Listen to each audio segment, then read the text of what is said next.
Vamos lá então para a nossa segunda aula. Hoje a gente vai falar da análise de experimentos e vamos falar especificamente do delineamento completamente casualizado.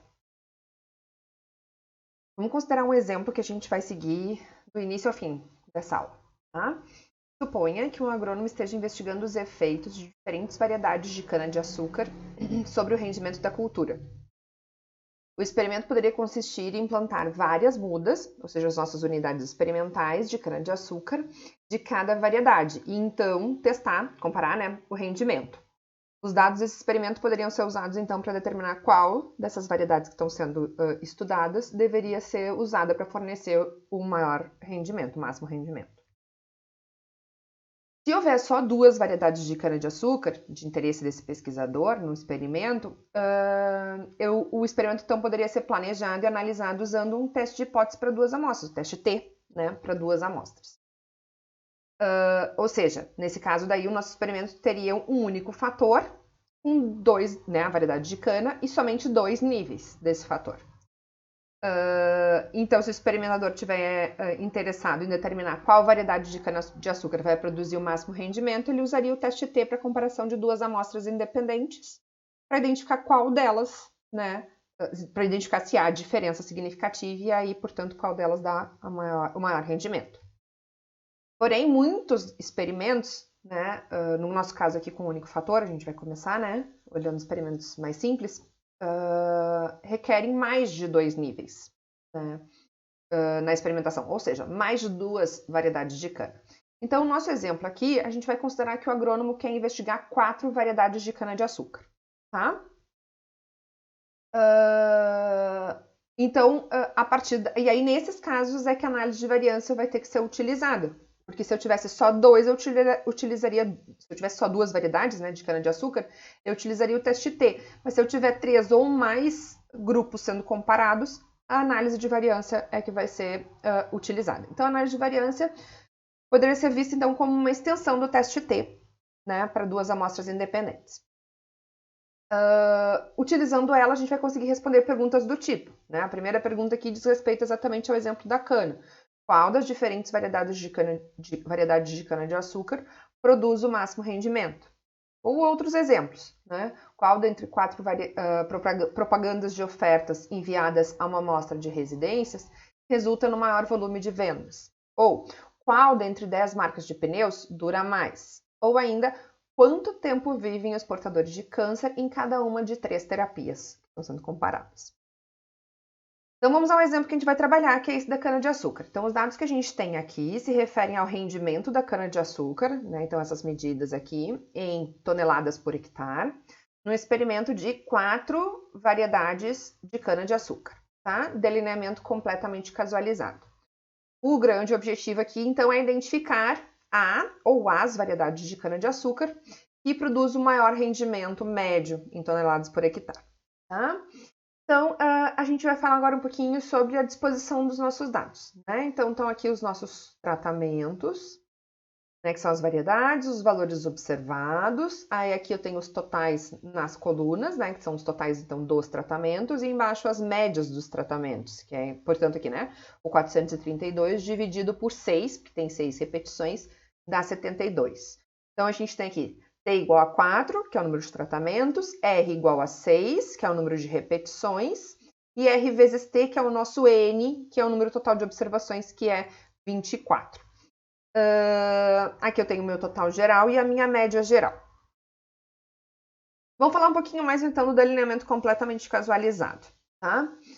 Quando as nossas unidades experimentais são homogêneas, ou seja, a gente não tem nenhuma uma informação, algum fundamento lógico para formar os grupos, os blocos, das nossas unidades experimentais, a gente vai utilizar, então, o delineamento completamente casualizado, Nele, cada uma das unidades vai receber um dos tratamentos de forma aleatória, por um sorteio, tá?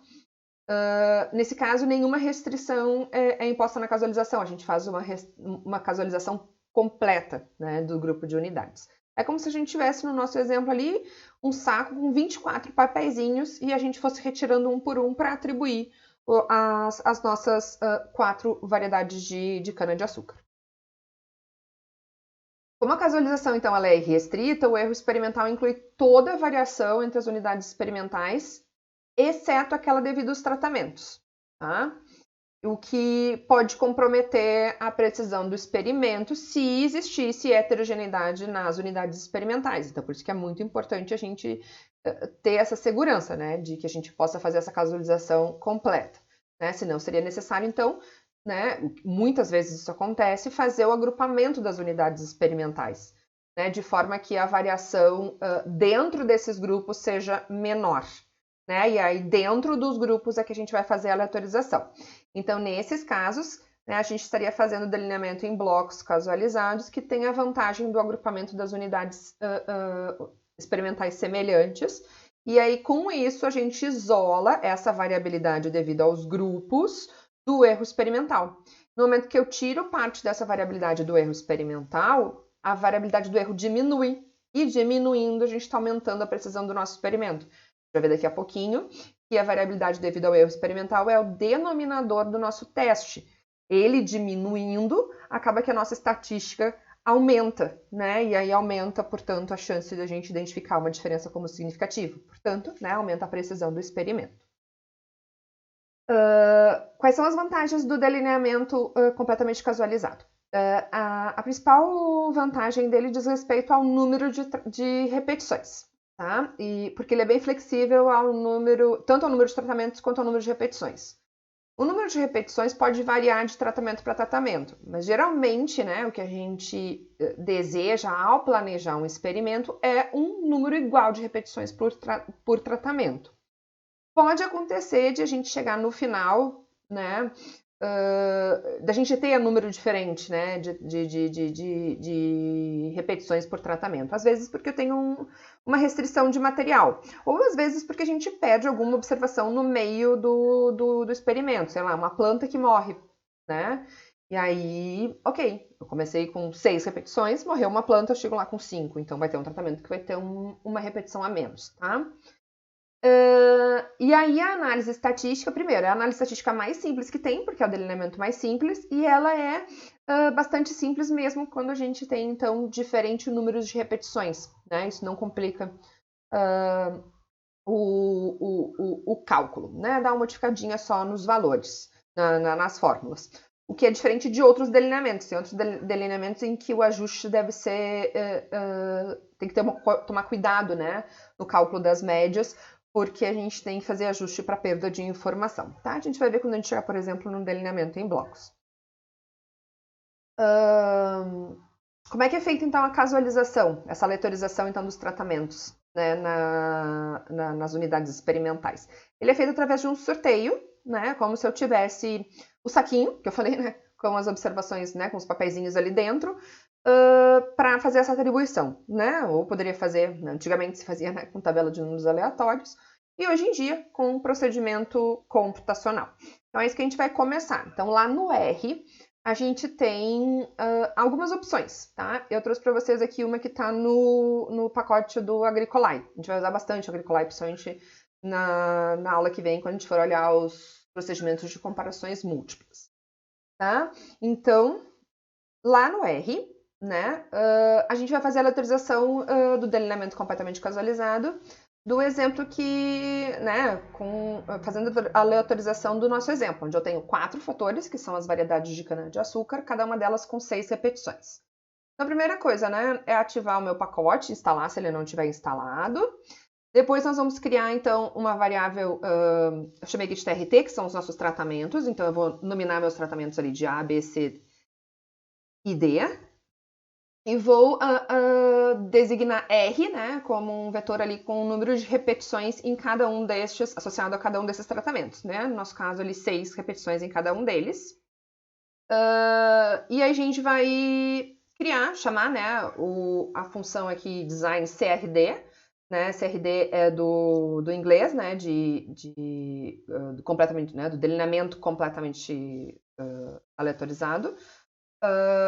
Onde eu vou chamar, então, os meus tratamentos, os números de repetições, e aqui é uma semente, né, que a gente não precisaria colocar se a gente não estivesse aqui e fazendo um exemplo didático, né? Então, para que vocês gerem aí o mesmo delineamento que eu, né? Todo mundo com a mesma aleatorização. Então, a gente coloca uma semente, tá? E aí eu vou salvar isso num arquivo, né? Que eu vou chamar aqui de cana, onde vai ter ali as minhas... Ó, deixa eu abrir aqui para vocês enxergarem. Onde vai ter ali a minha aleatorização, né? Ó, as minhas 24 observações.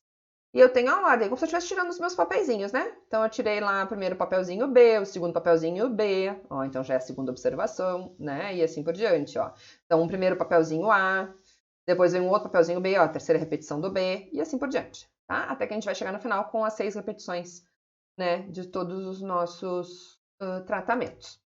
E por fim, aqui, o que eu posso fazer também é salvar meu arquivo com um CSV, para que eu possa agora, né, pensando, né, que se a gente estivesse realmente aqui, né, aqui a gente está simulando, né, mas se a gente estivesse realmente fazendo a aleatorização, eu iria agora instalar esse experimento, esperar essas plantinhas crescerem, né, medir esse rendimento, e tendo o meu rendimento medido, eu estaria colocando então nesse arquivo lá, né, digitando os dados de rendimento. Então é isso que eu disse aqui, ó. Depois eu vou lá então fazer o upload. Então aqui eu estaria criando o arquivo CSV, tá?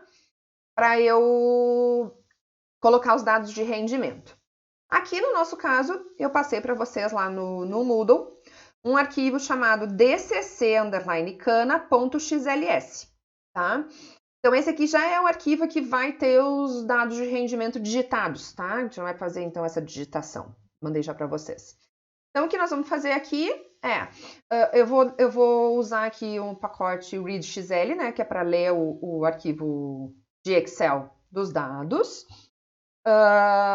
Eu vou setar a pasta, né, onde está os meus dados, essa pasta aqui, né, onde estão todos os meus arquivos, de todas as aulas que vocês vão ver lá, então, que eu já coloquei no Moodle, né, todos os arquivos XLS, todos os arquivos de Excel, né, alguns eu comecei a mandar com XLSX, tá, então, todos os arquivos que eu mandei para vocês estão aqui na minha pastinha chamada dados, então, esse é o caminho para a leitura do meu arquivo. E aí aqui eu vou atribuir então ao objeto CanaDados, que vai ser meu banco de dados, né, aqui no R, onde eu vou ler o meu arquivo. Então eu estou usando a função aqui read_excel, o nosso arquivo então que eu coloquei lá para vocês no Moodle, né, que é o dcc_cana.xls. Aqui eu estou dando outra opção, que seria se a gente tivesse utilizado o arquivo CSV para inclusão dos dados de rendimento, tá? Não é o nosso caso. Então, eu vou ler só este aqui, pronto. Então, se a gente olhar aqui, ó, a cana dados, estão aqui exatamente o arquivo que eu acabei de projetar para vocês lá da aula, com as 24 observações de rendimento, tá?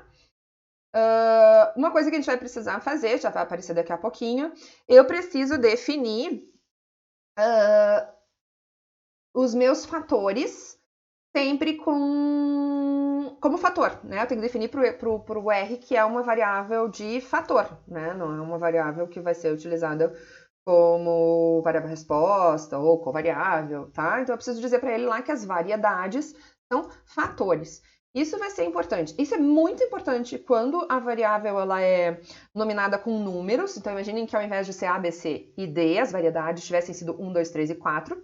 Eu preciso realmente, né, não posso esquecer de colocar isso. Mas também é importante para os gráficos, né? Porque alguns gráficos lá, se eu não tiver dito que é um fator, dá probleminha e não rola, tá? Eu já deixei isso pronto, daqui a pouquinho a gente volta aqui para o R para seguir na análise aqui, né? Então, nós vamos fazer uma análise descritiva através de um gráfico e depois fazer a nova, tá? Então, voltando aqui na aula, então, tá aqui, né? Então, eu plotei para vocês exatamente a mesma saída que eu mostrei agora lá, fazendo, então, esse procedimento de aleatorização, tá? A estrutura dos dados, tá? Aqui tá só transposto, né? Que no exemplo que eu tinha mostrado para vocês, os tratamentos estavam nas colunas e as repetições nas linhas, e aqui tá só o inverso, tá? Mas a mesma coisa, e a gente tinha lá os totais de tratamento e as médias de tratamento. Então, vou mostrar aqui direto, tá? Então, a gente nota por Y, ó, um ponto, né? Então, eu tô dizendo aqui que é o total do tratamento 1, onde eu somei todas as R repetições, né? Então, eu estou somando aqui o indicador J, né, que são de repetições, tá? Opa. A mesma coisa a média, né, que daí eu vou só anotar por barrinha, tá? Embaixo a mesma coisa, então aqui eu tô falando dos tratamentos, né, os totais de tratamento e as médias de tratamento. E aqui, né, igual eu tinha mostrado lá no conjunto de dados, eu tenho o total geral e a média geral, tá? Então é mais ou menos isso que tá nesse slide, tá? Tá falando a respeito destas, do que tá aparecendo ali na nossa tabela.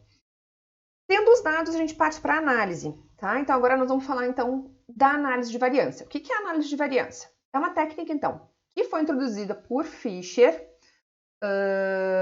em 1922, se eu não estou enganada, e é um processo aritmético, né? Ou seja, é uma divisão, né? É uma soma de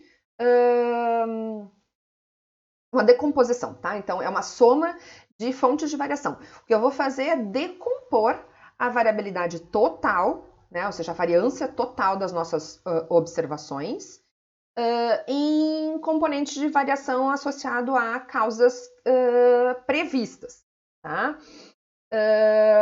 Quais são essas causas, né, de variação? Primeira, relacionado aos tratamentos, então a variação relacionada aos tratamentos. Depois, quando existir o agrupamento das nossas unidades em grupos, né, os blocos, né, então, por exemplo, lá, no exemplo que a gente viu na aula passada, das raças, né, as raças dos suínos eram os nossos grupos, ou os alimentadores mecânicos, manual, eram os nossos grupos, eu teria lá os meus blocos, aí eu vou ter essa fonte de variação na minha ANOVA. Então, no nosso exemplo aqui do delineamento completamente casualizado, a gente não tem essa fonte de variação, né? E a outra fonte de variação é a relacionada ao erro experimental.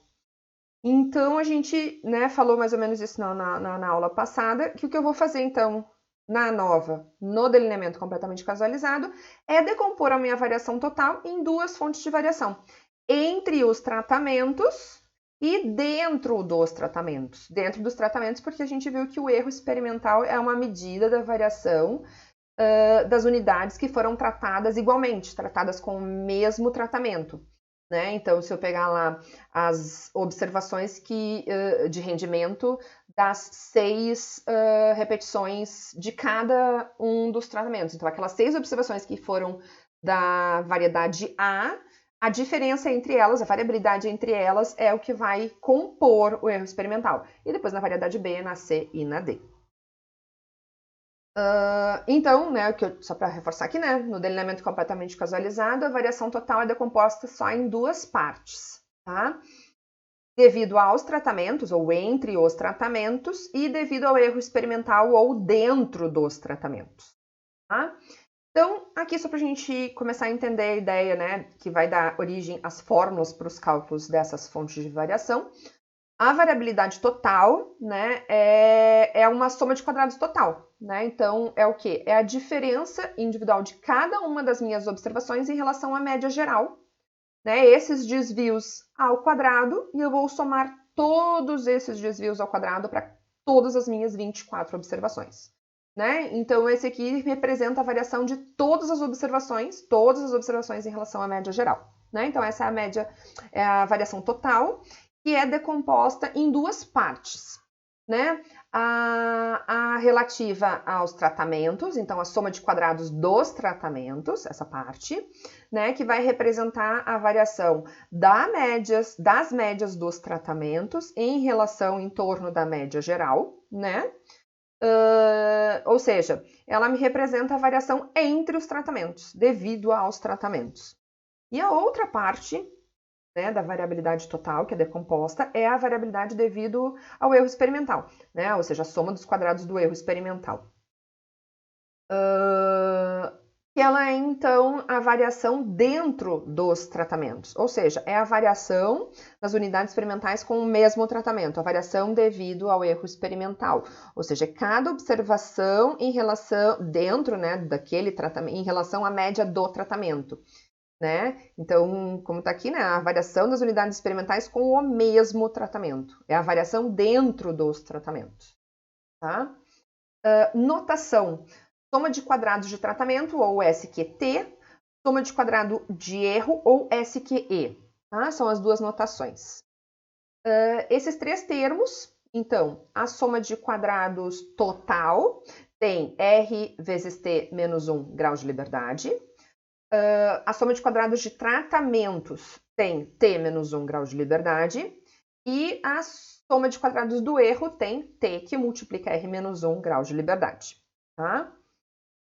Aquelas fórmulas que a gente viu aqui, soma de quadrados total de tratamentos e de erro, são fórmulas, vamos dizer assim, mais trabalhosas. Né? Se a gente abrir esses quadrados todos aí, né, e simplificar essa fórmula, a gente chega em fórmulas mais operacionais do ponto de vista computacional. Então, essas fórmulas que a gente está colocando aqui, né? Soma de quadrados total, soma de quadrados de tratamentos e soma de quadrados do erro, né? A soma de quadrados do erro geralmente é obtida pela diferença entre a soma de quadrados total e de tratamento, tá? Já que existe, então, né? A gente tinha visto aqui, ó, existe essa igualdade. A soma de quadrados total é a soma de tratamento e de erro. Então, erro é obtido pela soma de quadrados total menos a de tratamento. Essa partezinha que aparece repetido aqui, né? Talvez vocês possam encontrar esse nomezinho, então é importante a gente falar, é chamado de fator de correção na fórmula, né? Só para vocês saberem. Essas medidas todas que a gente acabou de mostrar, então, as somas de quadrados, né, desses três termos e os graus de liberdade destes três termos, né, dessas três somas de quadrados, são dispostos numa tabela, tá? E a cara dessa tabela, na análise de experimentos do delineamento completamente casualizado, né, tem essa disposição, né? Duas linhas de fontes de variação aqui, né, que a gente viu, que é de decompor o total em soma de quadrado de tratamentos e soma de quadrado do erro, tá? Eu vou colocar aqui, né, as duas somas que a gente calculou, lá por aquela fórmula. Aqui a soma de quadrados total, soma de quadrado de tratamento e do erro. E os três graus de liberdade correspondentes. Depois de tido isso, nós vamos calcular, então, os quadrados médios, né? Ou seja, as variâncias, né? Soma de quadrados sobre seu grau de liberdade. Então, o quadrado médio de tratamento é a soma de quadrados de tratamento sobre grau de liberdade de tratamento. Quadrado médio do erro, né, ou variabilidade devido ao erro experimental, variância do erro experimental, é soma de quadrados do erro experimental dividido pelo grau de liberdade do erro experimental. Tá? E, por fim, o nosso objetivo é chegar na estatística F, que é a razão entre essas duas variâncias. Então, é o quadrado médio de tratamento dividido pelo quadrado médio do erro. Né? Então, é uma comparação entre duas variâncias. Agora, nos próximos slides, nós vamos entender melhor como funciona o raciocínio a respeito dessa estatística F. Tá? Primeiro, então, que essa estatística ali, né, aquele teste que a gente vai chegar, é o teste para essas hipóteses aqui. A hipótese de nulidade, né, que a gente formulou na nova, é de que não há diferença entre as médias de tratamentos, né? Ou seja, H0 é que Mi1 é igual a Mi2, é igual a Mi3 até MT. No nosso exemplo ali seria, então, MiA igual a MB, igual a MC, igual a MD. Ou seja, média de rendimento da variedade A é igual à média de rendimento da variedade B, que é igual da C, que é igual da D. Seria isso. Só para chamar a atenção, vai aparecer ali no nosso exemplo daqui a pouquinho, tá? A hipótese alternativa, HA ou H1, como vocês chamarem, ela não é a diferença completa, ou seja, a H0 é a igualdade completa entre as médias dos 4 tratamentos e a hipótese alternativa vai ser de que pelo menos alguma diferença entre estas médias, né? Pelo menos algum contraste, né? Alguma diferença entre pares simples de médias ou alguma combinação entre médias, tá? Mas não que todas sejam diferentes entre si. Essa H0, a gente tem outras duas formas de notar essa hipótese de nulidade. Uma delas é dizer que não há diferença entre os efeitos de tratamentos ou efeito nulo de tratamento, ou seja, efeito de tratamento é diferença entre os tratamentos, né? Mais ou menos seria isso, né? De que mudar de um tratamento para o outro não dá efeito, não dá mudança na variável resposta. Seria aí mais ou menos essa ideia dessa forma de notar a hipótese de nulidade. E a outra opção seria falar de que a variância dos efeitos dos tratamentos é igual a zero, ou seja, não existe variabilidade entre os tratamentos, entre os efeitos de tratamentos, tá? Aqui está a nossa estatística F, que eu tinha comentado ali antes, né? Que o F, então, é a razão entre os quadrados médios, então, quadrado médio de tratamento sobre o quadrado médio do erro. Esse valor F aqui, então, calculado, vai ser comparado com o valor da distribuição F para T menos 1 graus de liberdade no numerador, que é então, os graus de liberdade de tratamento, e T que multiplica R menos 1 graus de liberdade do denominador, que é então o grau de liberdade do erro experimental. Tá? Se o valor do F calculado for maior que o valor do F tabelado a 5%, a gente vai dizer então que a diferença é significativa a 5% e marcar com um asterisco. Isso aqui, vamos dizer assim, que é o praxe, né, para a publicação de um artigo. O R, acho que utiliza isso também, dos asteriscos, a gente já vai mostrar. E a mesma coisa é, se eu comparar, então, esse F com o valor, esse F calculado com o valor da estatística F tabelada a 1%, eu vou dizer, então, que é muito significativo e assinalar com 2 asteriscos. Se o valor do F for calculado, né, for menor que o F tabelado, a 5%, né, pelo menos, eu vou dizer então que não há diferença significativa entre os tratamentos a 5%. Então, se a gente pensar, né, aqui que está assinalado, o teste F é essencialmente a comparação da variância dos tratamentos com a variância do erro experimental. É uma comparação, né? Deixa eu voltar aqui, ó. Eu estou comparando a variabilidade entre os tratamentos com a variabilidade dentro dos tratamentos, certo? O que a gente viu, né? Que o erro experimental vai representar a variabilidade devido às unidades experimentais e também a variações de condução do meu experimento. Né? Lembram que eu dei o exemplo na aula passada dos... na hora que eu estiver alimentando os suínos, né? Sempre pode acontecer, né, algum problema de técnica experimental, né? Variações que a gente pode imputar sem querer, né, no decorrer da condução do experimento. Se a variação entre as médias de tratamento, ou seja, a variabilidade entre os tratamentos, for parecida, semelhante à variabilidade dentro dos tratamentos, ao erro experimental, essa razão aqui vai ser próxima de 1. E aí, nesse caso, a diferença é dita como não significativa. E aí eu vou atribuir, então, que é devido à variabilidade amostral. Tá? Então, para que a diferença entre as médias tenha uma diferença, né, seja considerada significativa, o valor do F deve ser bem maior do que 1. Né? E quando isso acontece, a gente, né, o que a gente identifica é, então, que a variação entre as médias dos tratamentos inclui, além da variabilidade experimental, uma variação devido ao efeito dos tratamentos significativo. Tá? É isso. Voltando ao exemplo, então, primeiro vamos fazer o cálculo manual, né? O cálculo passo a passo das somas de quadrados, montar a tabelinha, né? Fazendo os cálculos à mão, e depois a gente vai lá para o R para fazer esse cálculo, para ver como é que funciona, tá? Então, está aqui os nossos dados, a gente já tinha até aqui, né? Até a média, né? Naquele slide lá quando a gente olhou os dados, e agora a gente acrescentou aqui mais 3 linhas, e vão ser úteis para a gente fazer os cálculos utilizando as fórmulas, aquelas computacionais.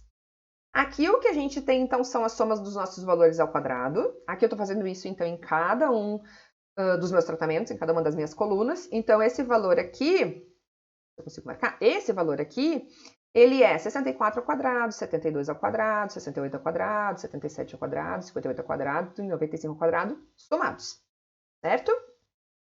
Tá aqui. E assim por diante, aqui do lado, e aqui a soma destes 4 valores, certo? Este valor aqui, ele é o quê? Ele é o quê? Ele é o meu total ao quadrado dividido por R número de repetições. Então, o que ele é? Ele é o 432, que é o total desse tratamento, ao quadrado.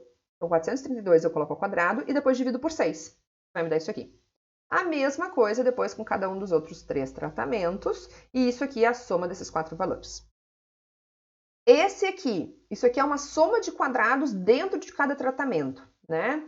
Então, o que eu tenho aqui, que é para compor o erro experimental, então, em relação à média geral. Então, para eu obter isso aqui, eu só voltar para mostrar para vocês para entender, eu estou fazendo essa partezinha do cálculo aqui, ó. Essa partezinha do cálculo aqui, ó, tá? Do erro experimental. Ops. Essa partezinha aqui, ó. Onde eu vou pegar cada uma das observações e diminuir da média do tratamento. Tá? Ó, estão vendo, ó? Que é a ideia do cálculo do... E botar o quadrado, né? Então, é o desvio ao quadrado. Para o cálculo da soma de quadrados do erro. Vamos lá. Então, esse valor aqui é o quê? É esse 64 menos 72, coloca ao quadrado. O 72 menos 72, coloca ao quadrado. E assim por diante até 95 menos 72 e coloca ao quadrado. E somo estes 6 desvios ao quadrado, me dá isso aqui. Aqui, né, os 890. Depois a mesma coisa para cada um dos outros 3 tratamentos. A soma disso é esse aqui, tá? Que já vem direto como a soma de quadrados do erro. E a gente vai ver lá que também é obtida pela diferença o mesmo valor, tá? Então, esses valores que estão aqui, ó, este e este, vão aparecer aqui nas nossas fórmulas. Ó, um deles é esse valor aqui, que é o fator de correção, que está lá. E o outro é este aqui, ó, tá? Que é a soma, né, dos meus totais. Estão vendo? Ó, cada um dos meus totais de tratamento ao quadrado. A gente tinha... Ops, aqui, ó. Esses aqui, ó. Cada um dos meus totais de tratamento ao quadrado dividido por R, número de repetições. Tá? Então, esse valor aqui tá lá, ó. Ok? A soma de todas as minhas observações ao quadrado, aqui, ó. Aqui. Tá? Que tá aqui, ó. Número de todos, né, o total de todas as minhas observações ao quadrado. Tá? E esse é o outro valor que tá lá. E o total, e o fator de correção é o meu total geral. Ó, meu total geral, 1770. Coloco ao quadrado e divido por R menos R multiplica T, que é o nosso N, né? O número total de observações. Certo? Tá ali e tá aqui. Fazendo essas continhas, eu chego lá, então, que a soma de quadrados total é 3.654. A soma de quadrados de tratamentos é 1.636. A soma de quadrados do erro, eu já tinha lá pela tabela, em 2028. Mas se eu fizer a diferença de 3.654 e 1.636, eu chego também nos 2018, soma de quadrados do erro. Colocando, então, essas 3 somas de quadrado aqui na minha tabela, os graus de liberdade, vamos lá. Grau de liberdade do erro é o número de tratamentos, grau de liberdade de tratamentos é o número de tratamentos menos 1, 4 menos 1, tá aqui. A soma de a grau de liberdade total é o número total de observações menos 1, né? Então, 24 menos 1 é 23. E aqui vai ser o quê? O número de tratamentos que multiplica R menos 1. R é 6, menos 1 dá 5, que multiplica o número de tratamentos, 4. 4 vezes 5, 20. Ou por diferença, 23 menos 3 dá o 20. Né? Assim como vale essa diferença, né, para chegar aqui. Depois aqui, então, para chegar no 545,3 é 1.636 dividido por 3. Para chegar no 100,9 é 2018 dividido por 20. Aqui. E para chegar no 5,41 é 545,3 dividido por 100,9. Ok? As nossas hipóteses, que eu tinha falado, né? A minha H0 é a igualdade das médias. Não consegui selecionar. Não consegui selecionar. A igualdade das minhas médias, né? Então, que a média de rendimento da variedade A é a mesma da variedade B, a mesma da C, a mesma da D.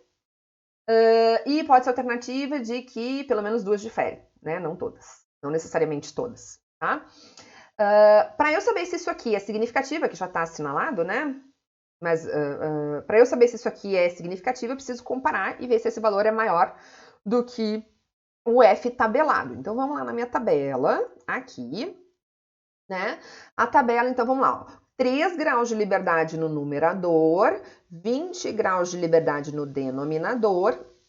Eu tenho aqui, ó, F tabelado a 5%, não, perdão, 5% tá aqui, seria 13,10, e aqui a 1%, 4,94.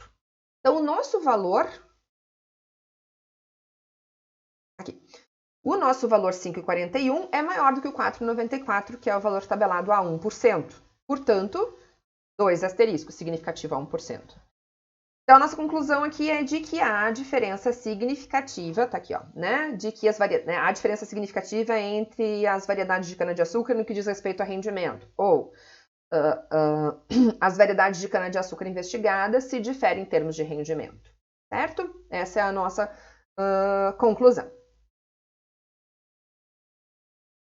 Mais duas medidas podem ser obtidas desse experimento e são bastante utilizadas para notar a precisão, tá, do experimento.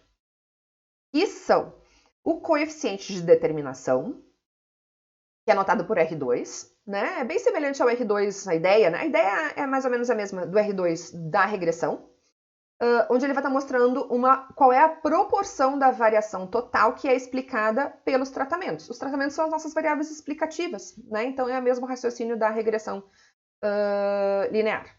Então, o que é o R2 aqui é uma razão de soma de quadrados de tratamento sobre soma de quadrados total. Então, vai estar mostrando qual é a proporção da variabilidade total que é explicada pelos tratamentos, pela soma de quadrados de tratamentos. Então, eu fui lá e peguei as duas somas de quadrados, razão 0,4477, então, em torno de 45% da variação total é explicada pela variação entre as variedades de cana-de-açúcar. Tá? Uma outra medida, né, que dá a ideia de precisão é o coeficiente de variação. Né? Dá uma ideia, então, da dispersão do experimento.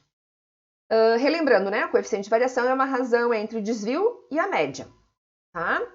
A média, 73,75, estava lá um daqueles nossos primeiros slides, lá, que é a média geral do experimento. E o nosso desvio, raiz quadrada da variância, pensando, o que é a nossa variância? É a variabilidade comum, é a variância comum, ou seja, a variância experimental, que é o nosso quadrado médio do erro. Então, a raiz quadrada dele vai nos dar, então, essa ideia de desvio. Então, raiz quadrada de 100,9 dividido por 73,75, que é a média. 0,1362, aproximadamente 14% é o nosso coeficiente de variação. Regrinhas de ouro, né? De forma geral, pensando na área isso aqui é mais para a área da experimentação, alguns autores, né, determinam. Pensando se o nosso experimento é em laboratório, onde os fatores são mais controlados, né?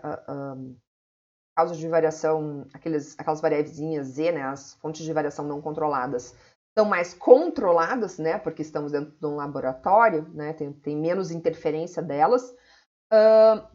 Não se aceitaria coeficiente de variação muito maior do que 10%. E já quando for experimento a campo, né, onde, sei lá, tem a chuva, tem as pragas, tem, né, inseto, o que quer que seja, que possa interferir, né, no nosso experimento, se aceita coeficiente de variação até em torno de 30%. Mas o mais importante é a gente comparar o coeficiente de variação do nosso experimento com de outros autores que tiveram experimentos semelhantes, com o nosso experimento e os nossos experimentos anteriores, se eles forem semelhantes, tá? O coeficiente de variação, como sempre, né, é uma medida de comparação. Bom, então vamos mostrar no R como fazer essa análise. Então, primeiro uma análise descritiva, nós vamos mostrar um box plot, né?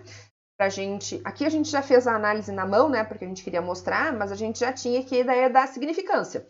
Ou seja, né, que a diferença de médias, a diferença entre as médias de tratamento é significativa. Mas se eu tivesse rodado isso aqui antes, né, que é o correto, né, fazer a análise descritiva primeiro, a gente já teria a ideia do que esperar. Então, se a gente olhar aqui, ó, tá parecendo mesmo que não é igual o rendimento, né? Tá aparecendo aqui para nós que o B, né, se destaca. A variedade B está se destacando em relação às outras, né? Se a gente for olhar aqui, ó, a B está toda, né, para cima e a D lá para baixo. Então, a gente já esperaria de forma descritiva esse tipo de conclusão. Esperaria, tá, gente? Não quer dizer que necessariamente. Bom, como é que eu faço isso? Box plot, né? Então, do rendimento para as variedades, em função das variedades, no nosso banco lá Canadados. Então, tá ali o nosso box plot, exatamente aquele que eu botei então lá nos slides. E para fazer a nova, então vamos lá. Eu vou fechar aqui essa tabela, porque a gente não vai mais usar ela agora por enquanto. Para fazer a análise, seja, para replicar essa tabelinha aqui lá no R, tá? Eu preciso, então, dessa instrução aqui. Eu vou usar a função AOV, de análise de variância, né, do inglês, onde eu coloco aqui, então, a minha variável resposta e aqui o meu fator, que é a variedade, e aqui o banco de dados, tá? Atribuo a um objeto e depois eu vou pedir, então, para apresentar a tabela, pedindo summary desse objeto, tá? Ali, e tá lá o nosso resultado. Então, a gente tem ali, né, exatamente as coisas que a gente tinha, ó, grau de liberdade de tratamento e de erro, soma de quadrados de tratamento e de erro, média de quadrados de tratamento e de erro, o valor lá 5,41 que a gente calculou na mão, e aqui a gente tem a probabilidade associada, que a gente já sabia que era algo menor que 5%, perdão, que 1%, por isso os 2 asteriscos, e tá aqui então essa probabilidade calculada. Se quisermos buscar, né, aqueles valores que a gente buscou na tabela, então o F a 1%, 4,94, né, que é o que tinha lá na tabela, e 3,10 a 5%. Tá? Para a gente obter os quase 45%, lembram que a gente tinha de R2, que era a soma de quadrados aqui, né? Que é a soma de quadrados de tratamentos dividido pela soma de quadrados total, que é a soma dessas duas. Eu preciso utilizar a função LM, tá? Na função LM, eu pedindo summary, então do LM, do resultado, né, dessa função, vai me aparecer o R2. Então, vamos lá. O resto tudo igual, né? A instrução aqui é igualzinha. E summary. E tá ali, ó, o nosso R2.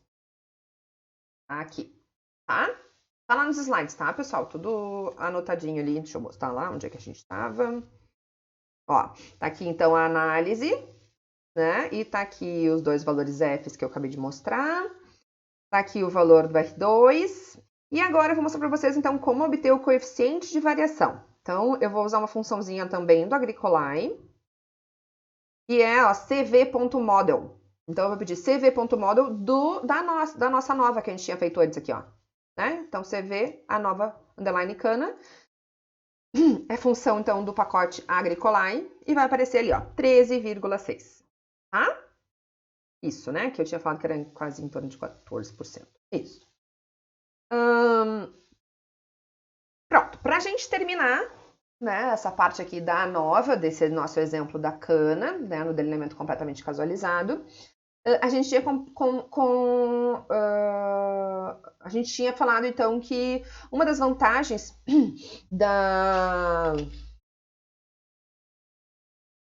do delineamento completamente casualizado era a facilidade de análise quando a gente tinha perda de informações, né? O cálculo modificava muito pouco em relação a outros delineamentos, tá? Em algumas vezes, então vamos lá, em alguns experimentos o número de repetições por tratamento pode ser diferente. E aí, quando isso acontece, a gente diz que o nosso delineamento, o nosso planejamento está desbalanceado, né? Geralmente a gente não planeja ele de forma desbalanceada, mas ele pode acontecer quando a gente tem perda de informação. Pensar num planejamento balanceado, inicialmente, né, e chegar com ele até o final, tem duas vantagens. O primeiro é que o teste será relativamente insensível a pequenos desvios de suposição da igualdade de variâncias, quando a gente tem o mesmo número de repetições. Não sei se vocês vão lembrar, na aula passada, a gente vai ter uma aula só para falar sobre isso, um dos pressupostos da nova é a homocedaticidade, né? Ou seja, igualdade de variâncias. E o que a gente está dizendo aqui é que se os nossos tratamentos tiverem todos o mesmo número de repetições, a técnica fica mais robusta, ou seja, ela fica menos sensível a desvios de igualdade de variância, tá? E além disso, né, como a gente já sabe, que o poder do teste é maximizado, né? Ou seja, as nossas comparações entre os tratamentos são feitas todas com o mesmo poder, tá? A nossa análise que a gente fez no exemplo anterior é válida, né?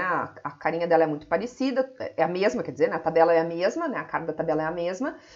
São as fórmulas, então, que sofrem pequenas modificações em função de que a gente não tem mais R fixo, número de repetições, e a gente, então, vai ter RI, número de repetições para cada I tratamento, tá? Tratamento I. Então, estão aqui, né, as modificações nas fórmulas de soma de quadrados total e de tratamentos em função de ter números de repetições diferentes. Tá? Na análise de variância, a única coisa então que a gente tem que tomar, vamos dizer assim, cuidado, né, que modifica aqui as formulazinhas são em relação ao número de graus de liberdade. Que aqui era T que multiplica R menos 1, só que R não é mais fixo, então não é mais assim que se calcula, é N menos T. E a soma de a grau de liberdade total, que era R vezes T menos 1, né? Agora é N menos 1, já que R vezes T, o R não é mais fixo também, né? E o resto tudo tá valendo. No nosso exemplo, então, vamos considerar que as duas últimas observações da variedade A foram perdidas e que a última observação da variedade B foi perdida, tá? Então, 3 observações perdidas e vamos recalcular, né, as nossas somas de quadrado. Tá? Então, aqui a gente tem os cálculos, né? Ó, primeiro, soma de quadrados total, né? É a soma de cada uma das minhas observações ao quadrado. Então, desde o 64 ao quadrado até o 68 ao quadrado, né? Menos aqui o meu totalzão geral ao quadrado dividido 21, né? Já que eu tenho 3 observações a menos, agora são 21 observações. Então, tá aqui meu totalzão geral, coloquei ele ao quadrado e dividi por 21, tá? Tá aqui, então, a minha soma de quadrados total. A soma de quadrados de tratamento é cada um dos meus totais de tratamento ao quadrado dividido por RI. Agora, ó, essa é a diferença em relação ao que a gente tinha na fórmula. Então, agora é 4 para o tratamento A. Aqui, 433, total do tratamento B, ao quadrado, dividido por 5, que é o número de repetições do tratamento B.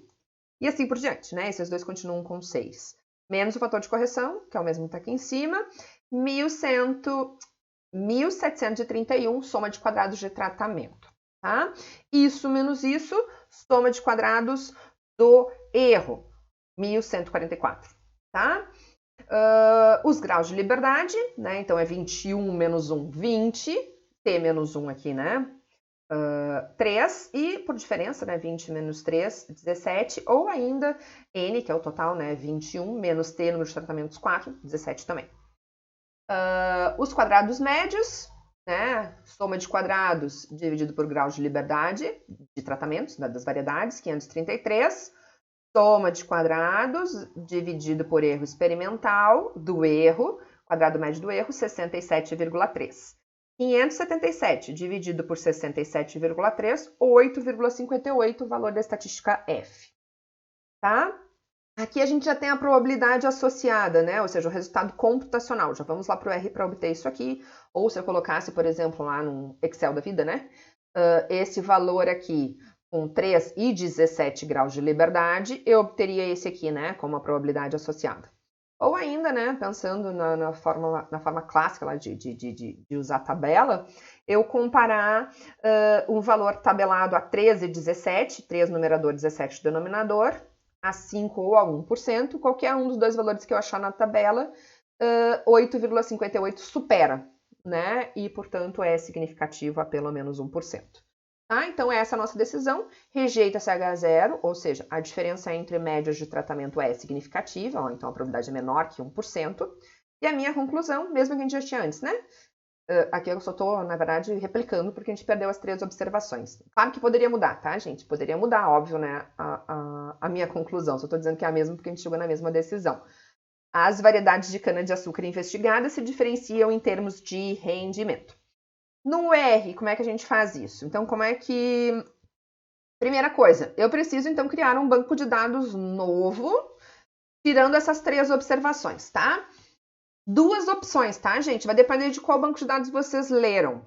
Se a gente tivesse lido o arquivo CS, porque depende da ordem em que aparece os dados, tá? Os dados estão em ordem diferente se for no CSV ou no XLS. Se for no CSV, eu preciso deletar as observações 18, 20 e 24. Se for no XLS, eu tenho, né, o Excel, que foi o que eu li no meu exemplo aqui, eu preciso deletar as informações, né, as observações da linha 5, da linha 6 e da linha 12. Tá? Como foi isso que eu fiz? É esta linha de comando que eu vou fazer. Então, eu vou criar um banco de dados chamado canadados underline miss, de missing, onde eu vou tirar do arquivo original canadados estas 3 observações, 5, 6 e 12, tá? Clean, tá lá. Ok, gente? Se quiser verificar, se vocês clicarem ali, vocês vão ver que vão ter, ó, primeiro para começar, 21 observações, então já foram tiradas as 3 observações, tá? Se vocês quiserem lá, vocês vão ver que vão ter 2 observações a menos da variedade A e uma observação a menos da variedade B, aquelas que a gente pediu para deletar no slide, tá? A análise é gente, mais nada é diferente, o resto tudo é igual na análise do R. A análise é a mesma, eu só dei um nomezinho diferente pro meu objeto, né, underline miss aqui, mas é a mesma coisa, ó, rendimento, resposta, variedade, o meu fator, tá? E summary para pedir o resultado, tá ali, ó, o nosso 8,576 que a gente tinha aqui, ó, 8,58 aqui arredondando, e a probabilidade, né, 0,00109, tá? Tá ali, ó. Significativo a 1%, 2 asteriscos. Beleza?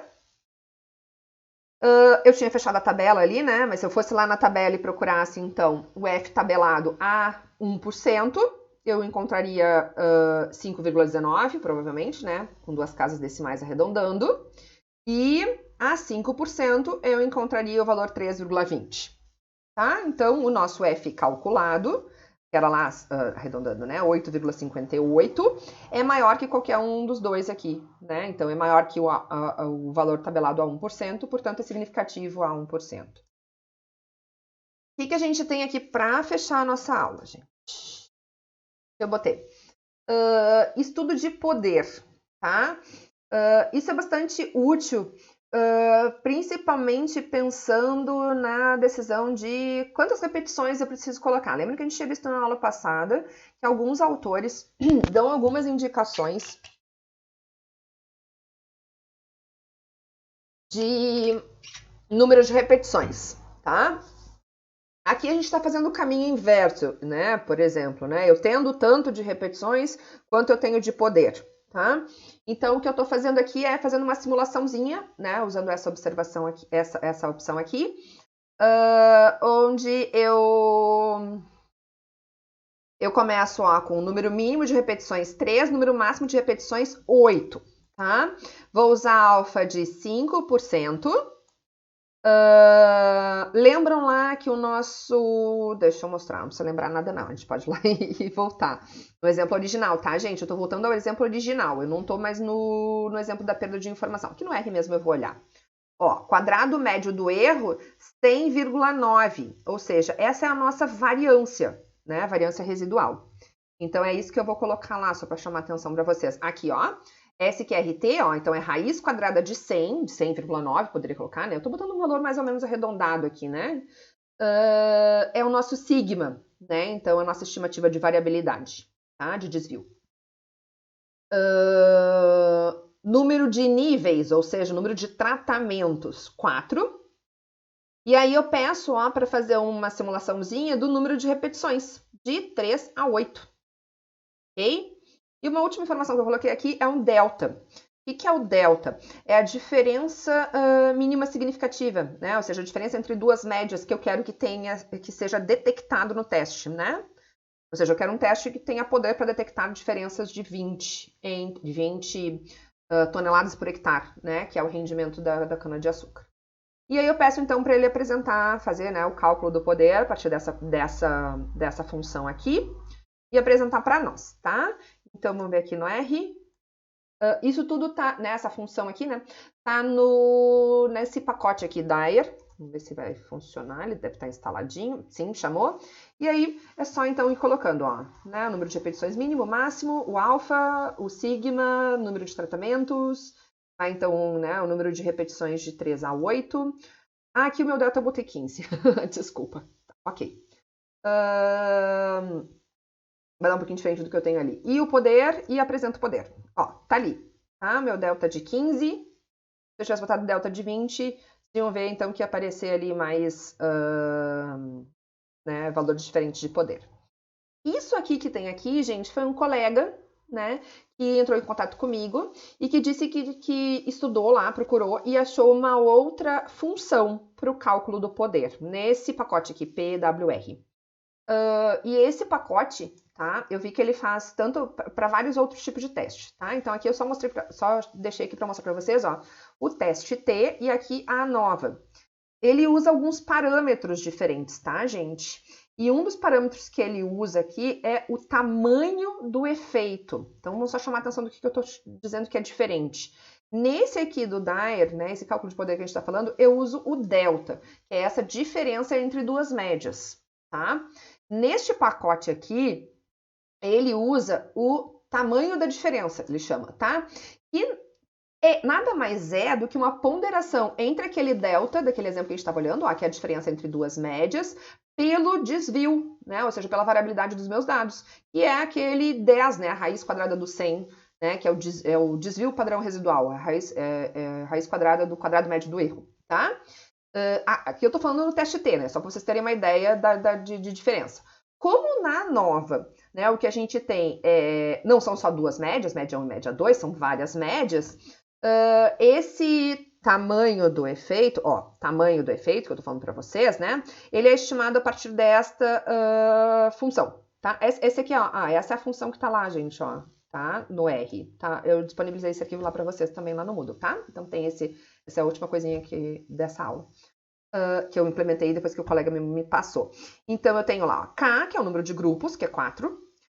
N, que é o o tamanho de cada um dos grupos, né? O nosso número de repetições. Nível de significância. E poder. E aqui o F, então, o tamanho do efeito. Que é, então, essa ponderação. É como se ele estivesse usando, gente. É como se estivesse juntando desse exemplo que eu estou mostrando aqui, ó. Estivesse juntando esta informação com esta informação, percebem? Tá? O delta, que é a diferença entre as médias, pela variabilidade, tá? Mais ou menos essa é a ideia. Só que aqui ele faz uma composição, então, de todas as médias. Então, ele vai fazer a diferença entre cada média e a média geral, botar ao quadrado, e multiplicar por esse PI. O que é esse PI? É uma ponderação do tamanho de cada tratamento, ou seja, do número de repetições de cada tratamento. Então, o número de repetição de cada tratamento dividido pelo total geral de observações, tá? E vai dividir pela variância. Então, se eu pegar a raiz quadrada disso tudo aqui, né, é como se eu tivesse muito parecido, né, dividindo pelo delta e o sigma, tá, gente? Isso deu para entender o raciocínio dessa proposta aqui que o colega me mandou. E aí, então, eu aplicando isso aqui no nosso exemplo, com as nossas 4 médias, colocando aqui o 100,9, aqui no nosso caso é 6 dividido por 24 em cada uma das médias, 73, 75, acho que é. Tá, fiz esses cálculos aqui, eu cheguei, façam aí, confiram para mim, tá? Que este F é 0,82, certo? E nesta função, gente, ó, nesta função, um destes parâmetros deve ficar em branco, que é justamente o que ele vai entregar de resultado. Então, no momento que eu dei, né, eu vou botar o K, que é o número de tratamentos, o N, que é o número de repetições, eu vou colocar esse F que eu acabei de estimar, o nível de significância 5%, e não vou colocar poder, ele vai me dar poder. Certo? E a mesma coisa ao contrário, sei lá, eu vou dar poder, eu quero, né, eu vou dar o valor, né, eu vou setar o valor de poder, eu quero o poder de 80%. E tiro o N6, que é o número de repetições. Ele vai me dizer quantas repetições eu precisaria ter para ter aquele poder. Tá, gente? Talvez eu não tenha falado, mas vocês viram em outra disciplina muito provavelmente. Qual é a ideia aqui? É eu ter feito um experimento piloto para quê? Para eu poder ter esta estimativa, né, gente? Basicamente é isso. Para que a gente faz um piloto? Para saber qual é o tamanho da minha variabilidade e qual é o tamanho da diferença que eu quero encontrar como significativa, né? Então, basicamente, qual é o tamanho da diferença que é esse F, tá? E aí eu quero saber se com este experimento eu cheguei num poder que para mim é importante, sei lá, 80%, 90%. Aí o compensador vai dizer, então eu quero um poder de tanto. Este meu N é suficiente, então eu deixar esse meu RI, né, aqui seria o meu número de repetições. Esse tamanho de amostra aqui é suficiente ou precisaria de mais observações? Precisaria de um experimento maior? Deu para entender, gente? Tá? Então, eu vou botar aqui, chamar o pacote e colocar aqui, ó, E o nosso poder seria aqui 0,87. Tá? Então, se eu tirasse o n, vou tirar o n e vou colocar poder lá no final. É power, né? Power. Ó, power igual a 0,8, 80%. Ele vai me dizer que eu precisaria de 5,14, ou seja, 6 repetições, né? Para pelo menos 80% de poder. Deu para entender, gente? Tá? Espero que sim. E com isso a gente finaliza esta aula aqui de análise no delineamento completamente casualizado. Exercícios dessa parte vão aparecer nas próximas aulas, nos próximos grupos de slides. Por quê, gente? Porque depois que a gente chega nesta etapa da análise, então eu só vou chamar atenção, depois que a gente chega nessa etapa da análise em que a gente conclui que a diferença entre as médias de tratamento é significativa, a gente rejeita o H0. Mas a gente não diz onde é que está a diferença, a gente simplesmente sabe que existe alguma diferença. Então agora vem a parte de complementação. Então os exercícios vão aparecer depois que a gente começar a falar de complementação, que é o que vem na sequência. E são as 3 formas de complementação, que são comparação múltipla, contrastes ortogonais e a regressão aos polinômios, regressão polinomial. Tá? Então, até as próximas aulas, gente. Beijão!